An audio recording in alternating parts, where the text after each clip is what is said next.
Balochistan high court का बहरंग Bloch समेत 92 से जायद कारकुनों को रिहाई का हुक्म। गिरफ्तार अफराद को रिहा करके मंगल के रोज अदालत में पेश किया जाए।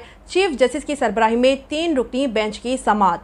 बलूचिस्तान हाई कोर्ट ने हुकूमत बलूचिस्तान को 3MPO के तहत गिरफ्तार किए गए बहरंग बलोच समेत 92 से जायद बलोच कारकुनों को फौरी तौर पर रिहा करने और मंगल के रोज अदालत में पेश करने के अहकाम जारी कर दिए।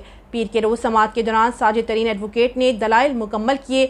Chief justice Balochistan high court justice Ejaz Swati और जस्टिस आमिर राना पर मुश्तमिल बेंच ने केस की समाअत की। अदालत ने हुकूमत बलूचिस्तान को हिदायत दी कि एडवोकेट जनरल के जरिए अदालती फैसले पर फौरी अमल दरामद किया जाए।